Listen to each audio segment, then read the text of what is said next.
آج ہم بات کریں گے شہزادہ محمد بن سلمان کے بارے میں۔ شہزادہ محمد بن سلمان نے عدل کی جو مثال پیش کی ہے اس کو ہم اس ایک حدیث کی روشنی میں آپ کو سمجھانے کی کوشش کرتے ہیں۔ اللہ کے رسول کی حدیث ہے، آپ نے ارشاد فرمایا لو ان فاطمہ ابنۃ محمد سرقت لقطعت یدہا، اگر میری بیٹی فاطمہ بنت محمد بھی چوری کرتی تو میں اس کا ہاتھ کاٹ دیتا۔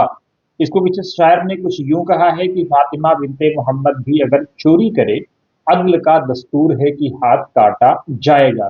یعنی انصاف بہت ضروری ہے۔ اگر بادشاہ ہو یا حاکم ہو، عادل ہو یعنی عدل کرنے والا ہو، تو اس سے بہترین چیز کچھ نہیں ہو سکتی ہے۔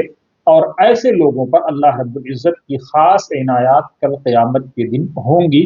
دنیا میں تو ہیں ہی ہیں، لیکن آخرت میں بھی ہوں گی۔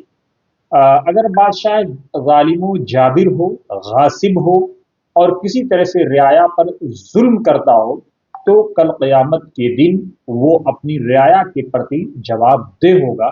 اللہ رب العزت ہر عمل کے بارے میں اس سے پوچھے گا کہ جو ہم نے تم کو حکومت دی تھی اس کو تم نے کیسے گزاری، کیسے کیا کیا، اپنے رعایا کے ساتھ ظلم کیا، انصاف کیا، کیا کیا۔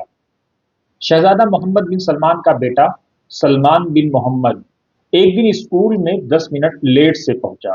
ان کے جو پرنسپل سیکریٹری ہیں شہزادہ محمد بن سلمان کے، بدر العساکر، انہوں نے کہا کہ کچھ روز قبل یہ بات آئی کہ جب سلمان بن محمد یعنی محمد بن سلمان کے بیٹے شہزادہ کے بیٹے اسکول 10 منٹ دیر سے پہنچے تو انتظامیہ نے ان کے ساتھ کوئی رعایت نہیں کی، اور نہ صرف رعایت نہیں کی بلکہ ان کو سیدھے واپس گھر آنا پڑا۔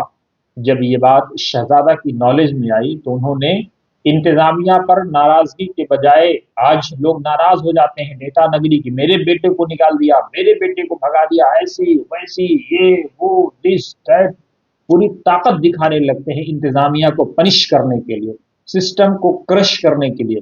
یہاں محمد بن سلمان نے انتظامیہ کی پذیرائی کی، تعریف کی اور کہا کہ اگر وہ میرے بیٹے کے ساتھ رعایت کرتے تو میں انہیں سزا ضرور دیتا، انہوں نے عدل کیا ہے تو اس لیے ان کی تحسین ہونی چاہیے۔ اس اسٹوری سے ہمارے لیے، آپ کے لیے بہت کچھ ہے سمجھنے کے لیے، سیکھنے کے لیے، سننے کے لیے، سنانے کے لیے۔ کمنٹ باکس میں اسٹوری کو لے کر کے اپنی رائے دیں اور بنے رہیں وطن سماچار کے ساتھ۔